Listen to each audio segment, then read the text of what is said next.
मध्य प्रदेश सरकार में एडीपीओ की भर्ती प्रक्रिया जो कि अक्टूबर में संपन्न होने वाली है, अब उसमें पदों की संख्या बढ़ा दी गई है और इसके तहत ये एक ऐसा पद है जो कि न्यायालय में आपराधिक मुकदमों की सरकारी पैरवी करता है, साथ ही पुलिस के द्वारा लाए गए सबूतों की जांच करता है और अदालती कार्यों को सही तरीके से संचालित कराता है।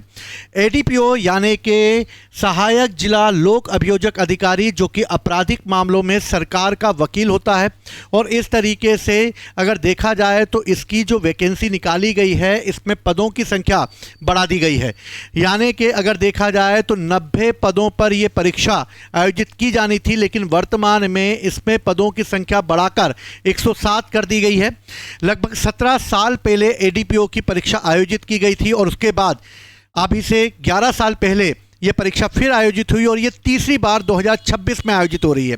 यानी कि अगर हम पदों की बात करें तो पदों की संख्या में लगातार कमी आई है, लेकिन अगर देखा जाए तो अब ये संभावना बताई गई है कि इन पदों पे अलावा और पद भी इसमें जोड़े जा सकते हैं। साथ ही परीक्षा का जो चरण होगा वो एक निश्चित क्रम में होगा और साथ ही जल्दी से जल्दी इसका रिजल्ट भी 45 दिन के अंदर दे दिया जाएगा। तो एक आर्टिकल है, इसको हम देखते हैं कि क्या इसमें दिया गया है।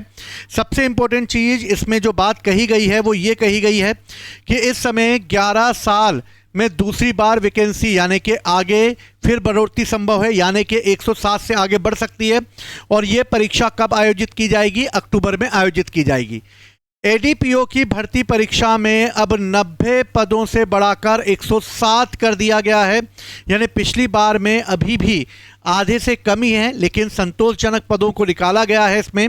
लेकिन मध्य प्रदेश लोक सेवा आयोग ने आखिरकार एडीपीओ भर्ती परीक्षा में 90 पदों से बढ़ाकर 107 पद कर दिए हैं और 10 मार्च को जब ये वैकेंसी लाई गई थी तब ये सिर्फ 17 पद दिए गए थे, यानी 17 पद के रूप में लाई गई।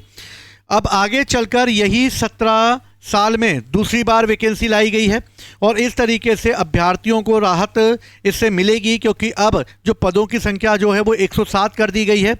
जहां पर 20,000 अभ्यर्थी एग्ज़ाम देने वाले थे और अब मतलब देखा जाए तो 20,000 अभ्यर्थी एग्जाम देंगे इसके तहत, जहां पर एक सीट पर 1,000 से ज़्यादा दावेदार थे। अब एक सीट पर मात्र 187 दावेदार बचे हैं, यानी सीटों की संख्या बढ़कर 107 हो गई है। 20,000 लोगों ने फॉर्म भरा है, यानी कि एक सीट पर 187 का रेशो है, यानी कि एक सीट अगर आप लेना चाहते हैं तो 187 कैंडिडेट के बीच में प्रतियोगिता आयोजित की जाएगी। इस तरीके से 2015 में अगर हम देखें तो 2015 में 251 जो है वो पोस्ट निकली थी, 2021 में 256 पदों पर पोस्ट निकली थी और 2026 में 107 पदों पर ये पोस्ट जो है वो निकाली गई है, जिसे अभी वर्तमान में बढ़ाया जाएगा। एडीपीओ भर्ती परीक्षा 18 अक्टूबर को आयोजित की जानी है और 3 से 4 माह में इसके इंटरव्यू कंडक्ट होंगे और इसके तहत 2015-2021 में जब ये वैकेंसी निकाली गई थी तो इसमें पदों की संख्या लगभग 250 के आसपास थी। अब 2022 में इसका नोटिफिकेशन जारी किया गया था, ठीक है, 2024 में ये हो पाई थी और 2024 में होने के बाद इंटरव्यू जब हुए तो उसके बाद 2025 में ही इसमें चयन सूची तैयार की गई और लोगों को पद दिए गए। पीएससी का कहना है कि अब सिर्फ 45 दिन के अंतर्गत ही रिजल्ट कर दिया जाएगा, इंटरव्यू के शेड्यूल भी जल्दी डाल दिए जाएंगे। और इस तरह अगर देखा जाए तो इस समय बहुत अच्छी वैकेंसी निकली है। जिन्होंने भी किसी मान्यता प्राप्त विश्वविद्यालय से एलएलबी किया है और जिनकी आयु 18 वर्ष से 40 वर्ष के बीच में है वो इस परीक्षा को दे सकते हैं। लेकिन इस परीक्षा में 2 पार्ट में होंगे। पहला पार्ट में 50 क्वेश्चन आएंगे जिसमें आपको एमपी और जीके मजबूत करना है, यानी जीएस मजबूत होना चाहिए। 100 आपके लॉ से रिलेटेड क्वेश्चंस आएंगे जो आपके लिए बहुत इंपॉर्टेंट होंगे।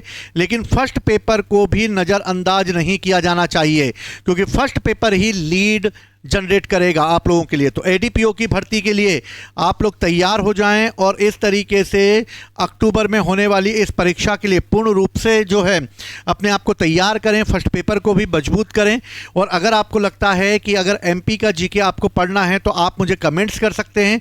मैं एक स्पेशल क्लास एमपी जीके की आपके लिए ला होगा, जो कि जल्दी से जल्दी लाने का हमारा प्लान भी है। तो इसी के तहत मेरी बहुत सारी शुभकामनाएं आप लोगों के साथ हैं। जय हिंद, जय भारत।